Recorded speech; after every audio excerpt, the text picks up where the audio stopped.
दोस्तों स्वागत है आप सबका इनकम टैक्स के कौन है वीडियो में। इनकम फ्रॉम कैपिटल गेन्स हम लोग पढ़ रहे थे, तो इसमें लास्ट वीडियो में हम लोगों ने कैपिटल असेट की मीनिंग देखी थी। मतलब ऐसे कौन से असेट होंगे जो कैपिटल असेट में कंसीडर किए जाएंगे और कौन से असेट कैपिटल असेट में कंसीडर नहीं किए जाते हैं, इसकी बात हम लोगों ने लास्ट वीडियो में की थी। साथ में हम लोगों ने शॉर्ट टर्म कैपिटल असेट और लॉन्ग टर्म कैपिटल असेट भी वहाँ पर डिस्कस कर लिए थे। तो ये हो गई लास्ट वीडियो की बात। अगर आपने पिछला वीडियो नहीं देखा तो लिंक उसका मैंने डिस्क्रिप्शन में डाल रखा है, आप चाहें तो जाकर के देख सकते हैं।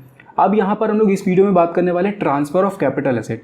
जैसे कि अगर आपने लास्ट वाला वीडियो देखा होगा तो वहाँ पर हम लोगों ने एक और चीज़ डिस्कस करी थी।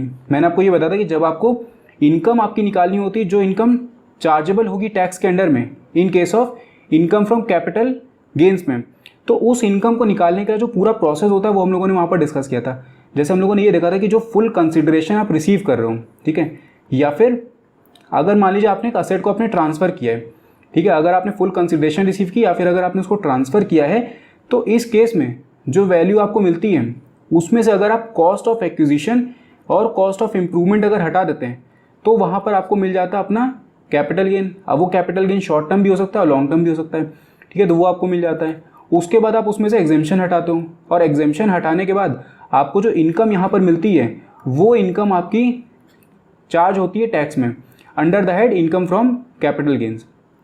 तो इसकी बात हम लोगों ने लास्ट में की थी। तो अब हम लोग एक एक करके यहाँ पर सीक्वेंस में पूरे ये जो पूरा चैप्टर है इसका कैपिटल गेन का, इसको हम लोग उसी सीक्वेंस में लेकर के चलेंगे। स्टार्टिंग हम लोग करेंगे यहाँ पर ट्रांसफ़र को समझने से, मतलब ऐसे कौन से ट्रांजैक्शन होंगे जिनको हम लोग ट्रांसफ़र यहाँ पर कंसीडर करेंगे, क्योंकि जब तक किसी ट्रांजैक्शन को हम लोग ट्रांसफ़र कंसीडर नहीं करते तब तक वहाँ पर कैपिटल गेन निकालने की बात ही नहीं आती। मतलब वहाँ पर आप फिर कैपिटल गेन या कैपिटल लॉस की बात ही नहीं करोगे अगर आपने उसको ट्रांसफ़र कंसीडर नहीं किया है। अगर ट्रांसफ़र कंसीडर हम लोग करते हैं तो उसी के बाद फिर हम लोगों का पूरा प्रोसेस यहाँ पर स्टार्ट होता है। तो इस वीडियो में हम लोग ये समझेंगे कि कौन से ऐसे ट्रांजैक्शन होते हैं जिनको हम लोग ट्रांसफ़र कंसीडर करते हैं और कौन से ऐसे ट्रांजैक्शन होंगे जिनको हम लोग ट्रांसफ़र कंसीडर नहीं करते हैं, ठीक है। तो इसकी बात हम लोग यहाँ पर इस वीडियो में करने वाले हैं। तो अब चलिए टॉपिक को स्टार्ट करते हैं। सबसे पहले यहाँ पर हम लोग ये देखेंगे कि कौन कौन से ट्रांजैक्शन को हम लोग ट्रांसफ़र कंसीडर यहाँ पर करते हैं, और ये आपका दिया गया है सेक्शन 2 सबसेक्शन 47 के अंडर में। एक एक करके सारे पॉइंट को हम लोग यहाँ पर डिस्कस करेंगे। इसमें पहला पॉइंट देखिए क्या बोल रहा है। पहले पॉइंट में बोल रहा है द सेल, एक्सचेंज और रीइंक्विशमेंट ऑफ द असेट। सेल का मतलब ये हो गया कि मान लीजिए आपने अपने असेट को बेचा और उसके बदले में आपने कैश वहाँ पर रिसीव कर लिया, तो ये हो गया सेल। एक्सचेंज का मतलब होता है कि आपने अपने असेट को बेचा और उसके बदले में कोई और असेट आपने रिसीव कर लिया, ठीक है। आपने मान लीजिए फ्रिज दी और फ्रिज के बदले में आपने लैपटॉप वहाँ पर रिसीव कर लिया, तो ये होता है एक्सचेंज। आप एक असेट के बदले में दूसरा असेट यहाँ पर ले लेते हो, तो ये भी आपका ट्रांसफर में आएगा। तीसरा पॉइंट देखिए, तीसरे इसमें ये बोले हैं रीइंक्विशमेंट ऑफ द असेट। रीइंक्विशमेंट का मतलब होता है कि किसी असेट पे जो आपका राइट है उस राइट को आप विड्रॉ कर ले रहे हो, मतलब आप उस राइट को अपने मर्जी से आप छोड़ दे रहे हो, तो उसको भी यहाँ पर ट्रांसफर कंसीडर किया जाएगा। इसके एग्जाम्पल की अगर बात करें तो मान लीजिए जैसे हाउस प्रॉपर्टी में हम लोगों ने डिस्कस किया था, वहाँ पर एक को ओनर वाला केस जिसमें एक ही घर के दो मालिक होते हैं। तो सपोज यहाँ पर दो मालिक थे, दो भाई थे, ये दोनों इस घर के मालिक थे। अब यहाँ पर एक जो भाई था उसने क्या किया, अपना राइट इस घर पे छोड़ दिया। तो जब ये अपने राइट को यहाँ पर छोड़ेगा इस भाई के फेवर में, तो ये क्या होगा, ये ट्रांसफ़र यहाँ पर कंसीडर किया जाएगा। जब भी ट्रांसफ़र होता है तो वहाँ पर कैपिटल गेन की बात आ जाती है, मतलब वहाँ पर आप कैपिटल गेन या लॉस को अपने कंप्यूट करोगे। तो ये हो जाता है रिलिंक्विशमेंट ऑफ द असेट। इसी के साथ में दूसरा पॉइंट भी एक होता है एक्सटिंग्विशमेंट ऑफ एनी राइट देयरइन। तो एक्सटिंग्विशमेंट और रिलिंक्विशमेंट में डिफरेंस ये है कि यहाँ पर रिलिंक्विशमेंट में आप अपनी मर्जी से छोड़ देते अपने राइट को। एक्सटिंग्विशमेंट में क्या होता है कि किसी और रीज़न की वजह से, मतलब आप अपनी मर्जी से नहीं छोड़ रहे हो, कोई और ऐसा रीज़न है जिसकी वजह से आपका राइट जो है उस असेट पे वो खत्म हो गया। मान लीजिए कि एक टाइम पीरियड था, उस टाइम पीरियड का एक्सपायर होने के बाद आपका राइट जो है वो कैंसिल हो गया, तो ये हो जाएगा एक्सटिंग्विशमेंट ऑफ राइट। तो ये भी यहाँ पर ट्रांसफ़र कंसीडर किया जाएगा। तीसरे पॉइंट में देखिए compulsory acquisition under any law. Compulsory acquisition का मतलब होता है कि मान लीजिए गवर्नमेंट जो है वो हाईवे बना रही थी, अब इस हाईवे के बीच में आपका घर या आपकी ज़मीन आ रही थी, तो गवर्नमेंट क्या करेगी, अब इसको टेक ओवर कर लेगी, आपके घर को ले लेगी और उसके बदले में आपको मुआवजा दे देगी। तो जब भी कंपलसरी एक्विजिशन होता है तो इस केस में भी क्या होता है, ये ट्रांसफ़र यहाँ पर कंसिडर किया जाएगा। ट्रांसफ़र का मतलब आप ये समझिए एक तरीके से सेल, कि किस केस में हम लोग इसको सेल कंसीडर करेंगे, और जब भी आप सेल कंसीडर करोगे तो वहाँ पर फिर आप कैपिटल गेन या लॉस अपना कंप्यूट करोगे। इसके बाद फोर्थ पॉइंट देखिए क्या बोल रहे हैं, where the asset is converted by the owner into stock in trade of a business carried on by him. मान लीजिए बिजनेस चला रहा था ऐसी, उस बिजनेस में वो कोई कैपिटल एसेट यूज़ कर रहा था। सपोज यहाँ पर ट्रक यूज़ कर रहा था, वो ट्रक जो था वो उसका कैपिटल एसेट है, जो हम लोगों ने लास्ट वीडियो में डिस्कस किया था कि अगर आपका मूवेबल इमूवेबल दोनों हो सकता है, तो अगर आप किसी व्हीकल को अगर बिजनेस पर्पज़ के लिए यूज़ कर रहे हो तो वो आपका कैपिटल एसेट है। लेकिन अगर उसी मूवेबल एसेट को आपने पर्सनल यूज़ के लिए रखा हो, जैसे कार मान लीजिए आप पर्सनल यूज़ के लिए रख रहे हो, तो वो आपका कैपिटल एसेट के अंदर में नहीं आता। तो मान लीजिए कि बिजनेस में वो ट्रक यूज़ कर रहा था ट्रांसपोर्ट करने के लिए अपने गुड्स को इधर से उधर ले जाने के लिए। इस ट्रक को इसने क्या किया, कन्वर्ट कर दिया स्टॉक इन ट्रेड में। स्टॉक इन ट्रेड का मतलब है कि ऐसी इन्वेंट्री जो उसने बेचने के लिए रखी हुई है, इसमें उसने कन्वर्ट कर दिया। तो ये जो कन्वर्जन हुआ है, ठीक है, इस कन्वर्जन को भी हम लोग क्या कंसीडर करेंगे, ट्रांसफर यहाँ पर कंसीडर करेंगे। इसके बाद 5th पॉइंट में देखिए क्या बोले, the maturity redemption of a zero coupon bond. अगर आपके पास कोई जीरो कूपन बॉन्ड है, उसकी मेच्योरिटी आ गई, ठीक है, या फिर आपने उसको रिडीम करवा लिया, तो या तो मेच्योरिटी आ जाए या फिर रिडेम्पशन अगर आप करवा लेते हो तो उसको भी क्या कहा जाता है, ट्रांसफर यहाँ पर बोला जाएगा। इसके बाद 6th पॉइंट में देखिए क्या बोले, any transaction involving the allowing of the possession of any immovable property to be taken or retained in part performance of a contract. Part performance of a contract का देखिए क्या मतलब होता है, सिंपल सा मैं एक तरीका बता दे रहा हूँ आपको। मान लीजिए ए और बी ये दो एग्रीमेंट में एंटर किए। ए के पास अपना घर था, एक इमूवेबल प्रॉपर्टी की बात करें ना, ए के पास मान लीजिए कि अपना घर था। इन लोगों ने मान लीजिए कि 15 जून को या 15 जनवरी ले लेते हैं, चलिए 15 जनवरी को ये लोग एक एग्रीमेंट में एंटर किए और इन लोगों ने ये कहा कि ए जो है वो अपना घर सेल कर देगा इसको बी को। और किस डेट पे, 25 जनवरी को, ठीक है, 25 जनवरी को ए जो है वो बी को घर सेल कर देगा और 20 को पेमेंट कर देगा। अब क्या होगा, 20 जनवरी को ही क्या किया, ए ने पार्ट परफॉर्मेंस कर दी। पार्ट मतलब कि पार्टली परफॉर्म हो चुका है कॉन्ट्रैक्ट। तो ए ने क्या किया, अपना जो पोजीशन था वो बी को ट्रांसफ़र कर दिया। इस घर का जो पोजीशन था बी को ट्रांसफ़र कर दिया। अब जैसे ही इसने बी को पोजीशन ट्रांसफ़र किया, एग्रीमेंट की डेट देखिए अभी नहीं है, ये एग्रीमेंट की डेट 25 जनवरी थी, लेकिन इसने 20 जनवरी को ही पोजीशन ट्रांसफ़र कर दिया। तो जैसे ही ये पोजीशन ट्रांसफ़र करेगा उसी समय ये ट्रांसफ़र यहाँ पर कंसीडर कर लिया जाएगा। मतलब डेट तक वेट नहीं किया जाएगा कि 25 जनवरी तक वेट किया जाए। जैसे ही इसने पोजीशन ट्रांसफ़र कर दिया, पार्ट परफॉर्मेंस के बेसिस पे ही इस कॉन्ट्रैक्ट को, इस एग्रीमेंट को हम लोग एग्जीक्यूटेड मान लेंगे। तो यहाँ पर ट्रांसफ़र कंसीडर इसको हम लोग कर लेंगे। इसके बाद लास्ट पॉइंट में देखिए क्या बोले, any transaction whether by way of becoming a member of or acquiring shares in a cooperative society or a company etc which has the effect of transferring the enjoyment of any immovable property। मान लीजिए कि वो एक person x था, ये एक building में गया, ठीक है, इस बिल्डिंग में क्या था कि कोऑपरेटिव सोसाइटी की बिल्डिंग थी। जैसे मान लीजिए इस सोसाइटी का नाम चलिए रख देते हैं, गोकुलधाम सोसाइटी थी, ठीक है, गोकुलधाम सोसाइटी थी। अभी गोकुलधाम सोसाइटी में एक सारे के सारे जो मेंबर हैं वो कोऑपरेटिव सोसाइटी के मेंबर हैं। इन लोगों के एक रूल है कि अगर आपको इस सोसाइटी में घर लेना है, ठीक है, फ्लैट आपको अगर इस सोसाइटी में चाहिए तो आपको इस कोऑपरेटिव सोसाइटी का मेंबर यहाँ पर बनना पड़ेगा। मतलब गोकुलधाम कोऑपरेटिव सोसाइटी का मेंबर आपको यहाँ पर बनना पड़ेगा। तो एक्स ने क्या किया, एक्स ने मेंबरशिप ले ली इस गोकुलधाम सोसाइटी की, जो कोऑपरेटिव सोसाइटी थी उसकी मेंबरशिप ले ली, और इसको यहाँ पर एक फ्लैट की जो पोजीशन थी वो दे दी गई। तो अब जब इसको एक पोजीशन दी गई है तो ये पोजीशन ट्रांसफ़र यहाँ पर कंसीडर की जाएगी। मतलब जब कोऑपरेटिव सोसाइटी की इनकम को हम लोग एनालाइज कर रहे होंगे तो वहाँ पर ये उनके केस में ट्रांसफ़र यहाँ पर कंसीडर कर लिया जाएगा जो इन्होंने पोजीशन इसको दी है। तो इसीलिए इसको बोलें कि any transaction whether by way of becoming a member of or acquiring shares in a cooperative society or a company which has the effect of transferring the enjoyment of any immovable property. तो इसको हम लोग consider करते हैं यहाँ पे transfer. तो ये जितने भी ट्रांजेक्शन आपने देखे, जैसे सेल ऑफ एक्सचेंज हो गया, उसके बाद एक्सटिंग्विशमेंट हो गया, कंपलसरी एक्विजिशन हो गया, कन्वर्जन हो गया, maturity redemption of zero coupon bonds हो गया, ठीक है, उसके बाद पार्ट परफॉर्मेंस वाला हो गया, और ये लास्ट वाला आपका मेंबर वाला हो गया, एंजॉयमेंट आपको अगर किसी इमूवेबल प्रॉपर्टी की यहाँ पर मिल रही है। तो ये जितने भी ट्रांजेक्शन है, ठीक है, ये जितने भी ट्रांजेक्शन है इन सबको हम लोग ट्रांसफ़र यहाँ पर कंसीडर करते हैं। और ट्रांसफ़र जब भी आप कंसीडर करेंगे, ट्रांसफ़र का एक सीधा सीधा मतलब आप ये समझिए कि सेल आप इसको मान रहे हो, ठीक है, होता नहीं लेकिन आप इसको सेल मान लो कि इन सारे ट्रांजैक्शन को आप सेल कंसीडर करोगे। मतलब ये आपकी एक तरीके से क्या हो जाएगी, सेल्स की वैल्यू देगी आपको, और ये सेल्स की वैल्यू आपको मिली है। अब आप इसमें से कॉस्ट ऑफ एक्विजिशन और कॉस्ट ऑफ इंप्रूवमेंट आप अपना हटा करके अपना शॉर्ट टर्म कैपिटल गेन या फिर long term capital gain calculate कर लोगे। तो ये तो हो गई उसके उन ट्रांजैक्शन की बात जो कि ट्रांसफ़र आपके कंसीडर किए जाएंगे। अब इसके बाद कुछ ऐसे ट्रांजैक्शन होते हैं जिनको हम लोग ट्रांसफ़र कंसीडर नहीं करते हैं, मतलब उसमें कैपिटल गेन या कैपिटल लॉस की बात नहीं आएगी, तो अब उनकी बात हम लोग कर लेते हैं। अब देखिए यहाँ पर हम लोग उन ट्रांजैक्शन की बात करेंगे जो कि ट्रांसफ़र आपके कंसीडर नहीं किए जाते हैं। इनकी बात की गई सेक्शन 47 के अंडर में। सबसे पहला पॉइंट देखिए यहाँ पे, सबसे पहले पॉइंट में बोलना है any distribution of capital asset on the total or partial partition of a Hindu undivided family. Hindu undivided family थी ये मान लीजिए कि HUF था पूरा। अब इस HUF का बंटवारा हो गया 4 हिस्सों में, 4 इसके मेंबर होंगे, 4 भाई होंगे, उनमें बंटवारा हो गया। तो ये जो बंटवारा हुआ है, इस बंटवारे में इनको कैपिटल एसेट्स मिले होंगे उस फैमिली के पूरे।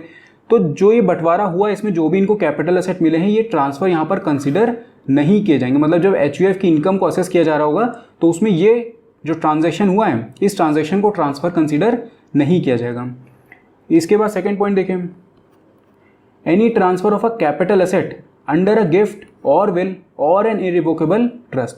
अगर मान लीजिए आपने किसी को कैपिटल एसेट ट्रांसफ़र किया एज अ गिफ्ट, या फिर आपने अपनी वसीयत के थ्रू उसको, आपने अपनी विल के थ्रू उसको कैपिटल एसेट यहाँ पर ट्रांसफ़र किया है, या फिर इरिवोकेबल ट्रस्ट के थ्रू आपने मान लीजिए ट्रांसफ़र किया है। इरिवोकेबल ट्रस्ट का मतलब होता है कि आपने जब ट्रांसफ़र कर दिया उस ट्रस्ट को तो अब आप उस एसेट को वापस नहीं ले सकते हो, रिवोक नहीं कर सकते हो, तो आपने इसके थ्रू ट्रांसफ़र किया है। तो इन ट्रांजैक्शन को भी ट्रांसफ़र यहाँ पर कंसिडर नहीं किया जाएगा। लेकिन एक एक्सेप्शन है, देखिए एक्सेप्शन में क्या बोले हैं, if the shares or debentures or warrants allotted by a company directly or indirectly to its employees under the employees stock option plan or scheme of the company are transferred under a gift or irrevocable trust, it will be deem to as transfer.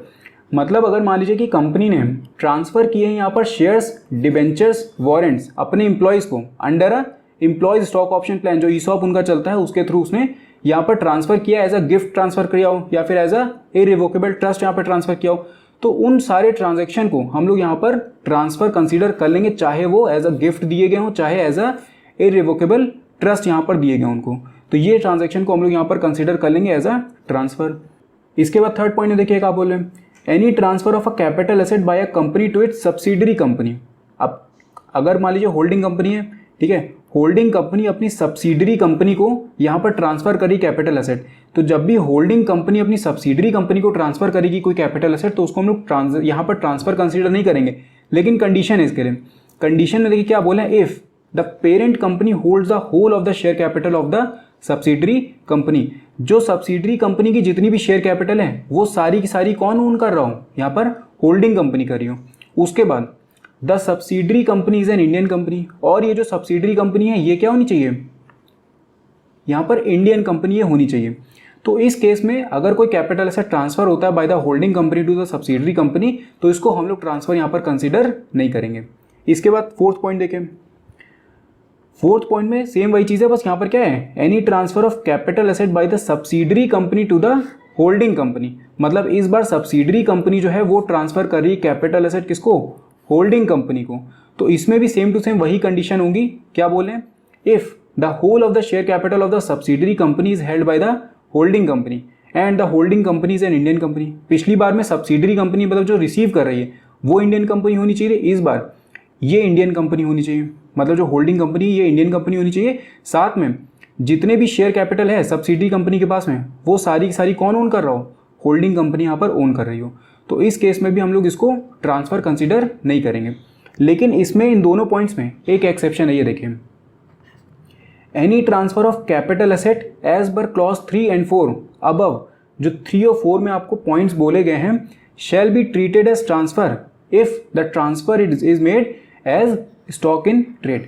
तो अभी हम लोगों ने देखा कि holding company subsidiary को transfer कर रही है या फिर सब्सिडरी मान लीजिए होल्डिंग को ट्रांसफर कर रही है, तो ये कैपिटल एसेट की तरह अगर ट्रांसफर करें तब ठीक है। लेकिन अगर इन्होंने स्टॉक इन ट्रेड की तरह ट्रांसफर किया है, स्टॉक इन ट्रेड का मतलब होता है कि वो इन्वेंट्री जो आप बेचने के लिए रखे हो, तो अगर उसको इन्होंने ट्रांसफर यहाँ पर किया है तो वो फिर ट्रांसफर यहाँ पर कंसिडर कर लिया जाएगा, ठीक है। तो इस तरीके से ट्रांसफर नहीं होना चाहिए। बाकी अगर कोई कैपिटल एसेट वो ऐसी इरेगुलर मोड पर अगर ट्रांसफर करें तो कोई दिक्कत नहीं, लेकिन अगर स्टॉक इन ट्रेड के उसमें उन्होंने ट्रांसफर किया है तो फिर वो ट्रांसफर कंसीडर कर लिया जाएगा।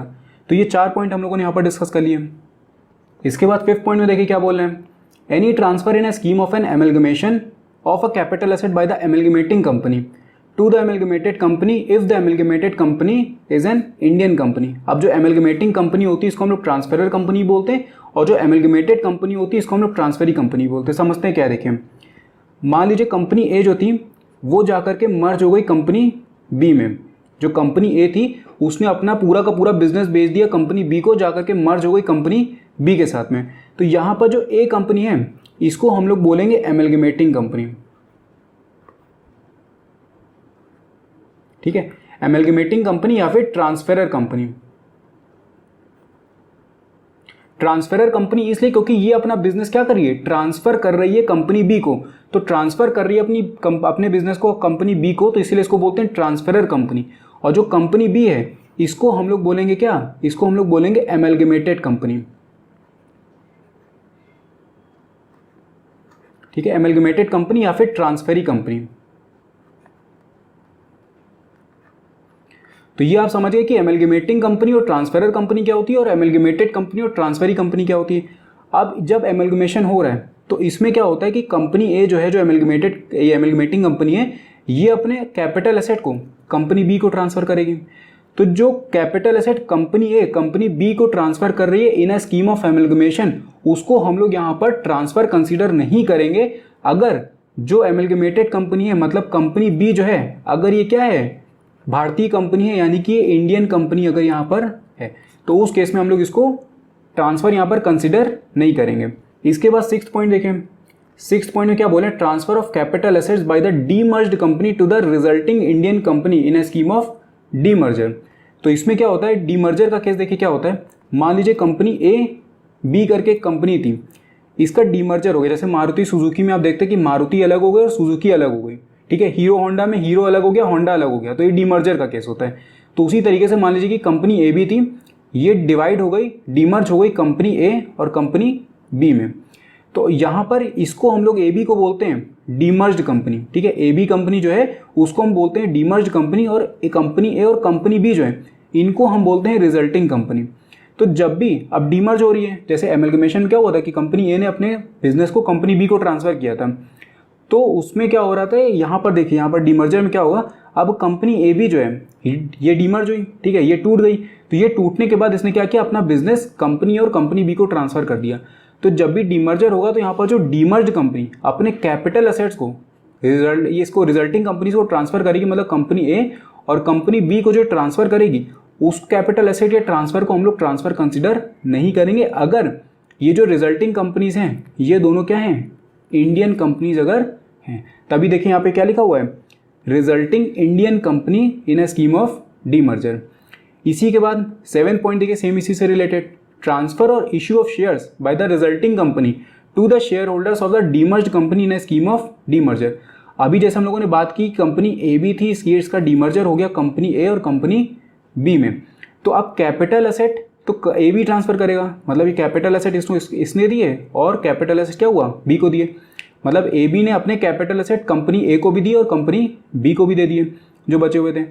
तो कैपिटल एसेट तो दिए, लेकिन जो कंपनी ए बी के जितने भी शेयर होल्डर्स थे, ठीक है, कंपनी ए बी के जितने भी शेयर होल्डर्स थे उनको क्या हुआ, उनको अब ये कंपनी ए और कंपनी बी शेयर्स इशू करके देंगी इन कंपनी ए और कंपनी बी।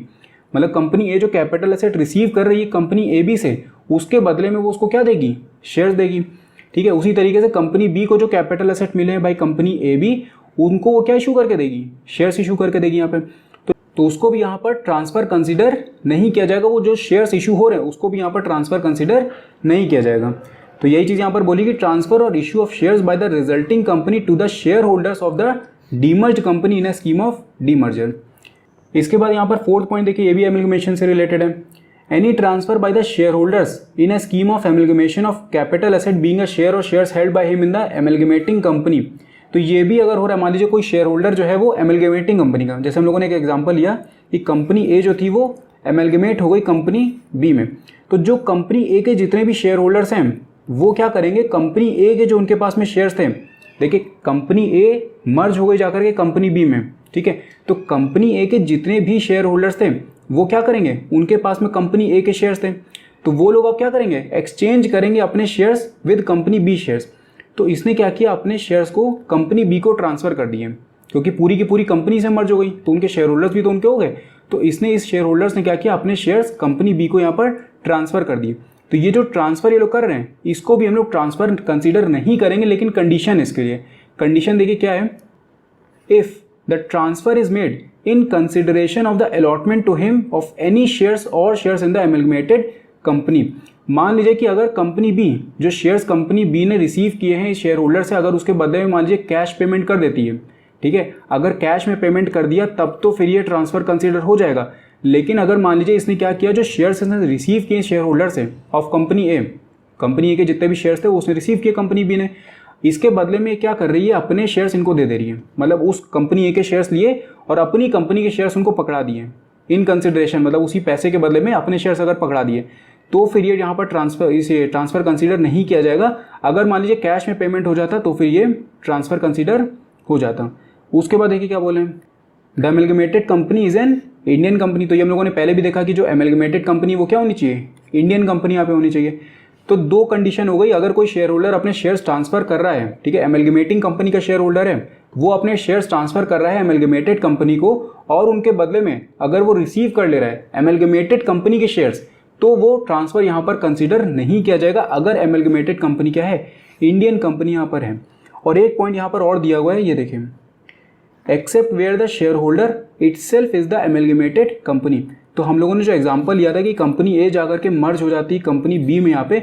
अब मान लीजिए कि कंपनी बी पहले से एग्जिस्टेंस में, तो कंपनी बी हो सकता है कि 20% शेयर्स यहाँ पर कंपनी ए के पहले से होल्ड करके बैठी हो। तो कंपनी भी ये नहीं कहेगी कि भैया 20% शेयर्स हम अपने ही आपको दे करके अपने ही शेयर्स अपने आप को दे दें, ठीक है, 20% क्योंकि खुद ही ओन कर रही थी कंपनी ए के, तो ऐसा थोड़ी करेगी कि अपने ही शेयर्स अपने वापस ले ले और अपनी कंपनी के शेयर्स फिर से अपने आप को इशू कर दे। तो इस केस को हम लोग नहीं कंसिडर करेंगे। किसी और अदर शेयर होल्डर को अगर ये दे रही है, जो 80% बचे हुए शेयर होल्डर्स हैं, ठीक है, वो जब इसको ट्रांसफर करेंगे अपने शेयर्स, तो उनकी बात यहाँ पर हो रही है, ठीक है। तो इस चीज़ का आपको ध्यान रखना पड़ेगा। इसके बाद में 9th पॉइंट में देखिए क्या बोले, transfer of rupee dominated bond outside India by a non resident to another non resident. अगर कोई एक नॉन रेजिडेंट, इंडिया के बाहर की बात हो रही है, ठीक है, इंडिया के बाहर में मतलब फॉरेन वाले यूएस में अगर कोई नॉन रेजिडेंट है, तो वो ट्रांसफर करता है किसी बॉन्ड को, वो बॉन्ड रूपी डोमिनेटेड था, मतलब कि रूपी में उसकी वैल्यू यहाँ पर इंडिया में तय हुई थी। तो रूपी डोमिनेटेड बॉन्ड है, अगर वो ट्रांजैक्शन कर रहे हैं आपस में, एक नॉन रेजिडेंट और दूसरे नॉन रेजिडेंट को अगर वो ट्रांसफर कर देता है, तो इसको भी हम लोग ट्रांसफर कंसीडर नहीं करते हैं। बहुत छोटे छोटे पॉइंट है, ज़्यादा इसमें आपको घुसने की जरूरत नहीं है, ठीक है। जो पॉइंट में एक्सप्लेनेशन की जरूरत थी वो मैंने आपको यहाँ पर समझा दिया। फिर भी अगर कोई डाउट होता तो आप कमेंट करके मुझसे पूछ सकते हैं। इसके बाद 10th पॉइंट में देखिए क्या बोले, transfer of government securities outside India by the non resident to another non resident. जैसे रूपी डोमिनेटेड बॉन्ड था, वैसी कोई गवर्नमेंट सिक्योरिटी अगर कोई नॉन रेजिडेंट ट्रांसफर करा है किसी और नॉन रेजिडेंट को आउटसाइड इंडिया, तो वो भी ट्रांसफर कंसीडर नहीं किया जाएगा। मतलब वो वहाँ पर टैक्सेबल होगा, वो अलग चीज़ है, इंडिया में उसको टैक्सेबल हम लोग नहीं करेंगे।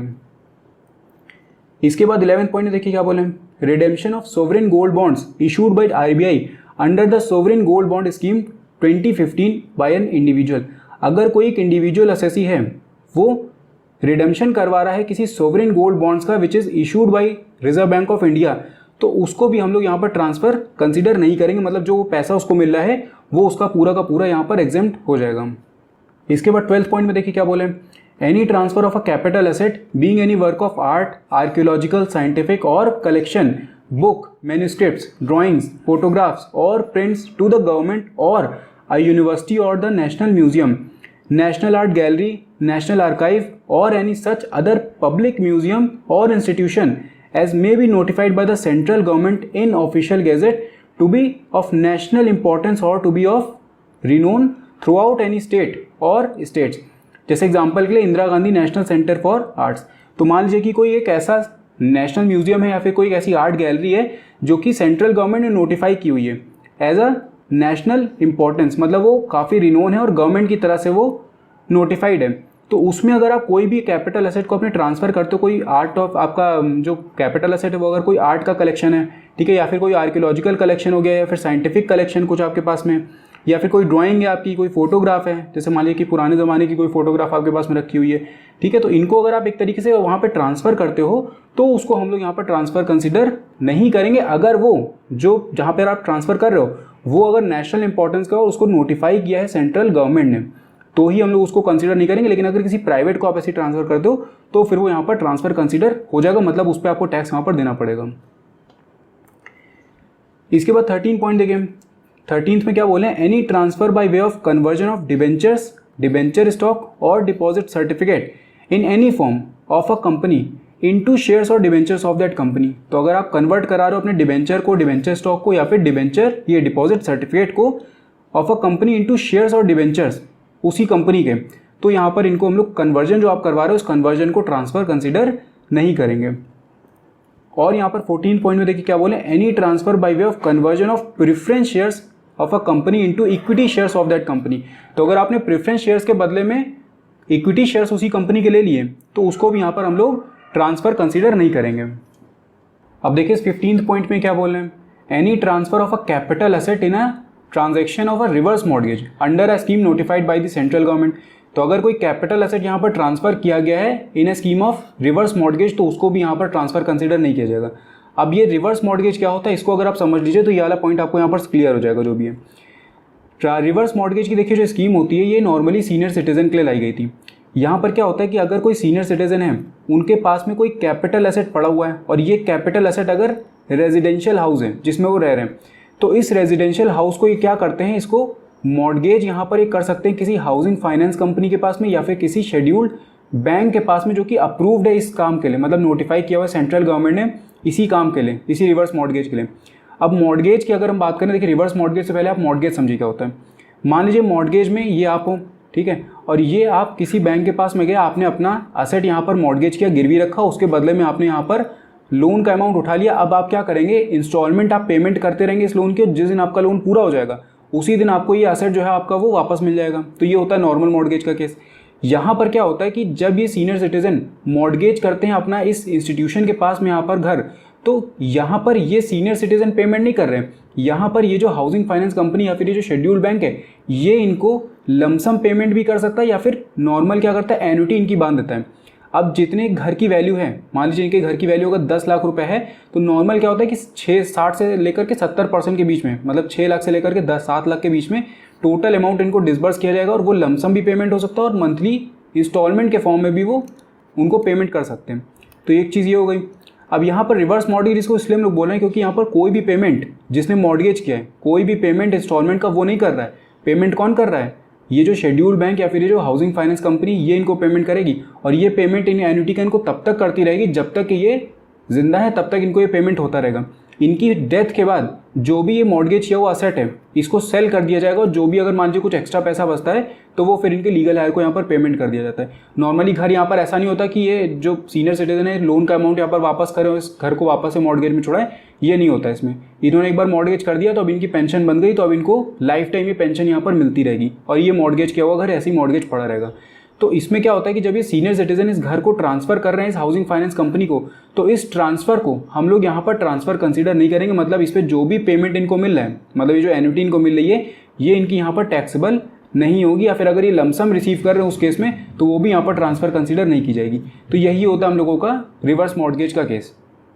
इसके बाद 16 पॉइंट में देखिए क्या बोल रहे हैं, where a sole proprietary concern is succeeded by a company in the business carried on by him as a result of which the concerned sells or otherwise transfer any capital asset or intangible asset to the company, it will not be regarded as transfer provided the prescribed conditions are satisfied। कहने का मतलब ये है कि मान लीजिए soul proprietary concern थी, ये कन्वर्ट हो गई किसमें, कंपनी में। पापा चलाते थे सोल प्रोप्राइटरी, ठीक है, बच्चों ने जब टेक ओवर किया बिजनेस को तो उन्होंने इस सोल प्रोप्राइटरी को कन्वर्ट कर दिया कंपनी में, मतलब काफ़ी बड़े स्केल पर उन्होंने स्टार्ट कर दिया और उसको कंपनी में उन्होंने कन्वर्ट कर दिया।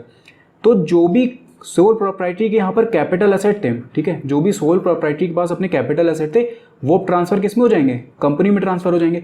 तो ये जितने भी कैपिटल एसेट यहाँ पर ट्रांसफर हो रहे हैं इनको हम लोग ट्रांसफर कंसीडर नहीं करेंगे, यही चीज़ यहाँ पर ये बोल रहे हैं। इसके बाद 17 पॉइंट में देखिए, where a firm is succeeded by a company. इस बार फर्म चल रही थी, पार्टनरशिप फर्म चल रही थी, ये पार्टनरशिप फर्म जो है वो कन्वर्ट हो गई किसमें, कंपनी में, और ये फर्म अब क्या करेगी, अपने कैपिटल एसेट को ट्रांसफर कर देगी किसको, कंपनी को।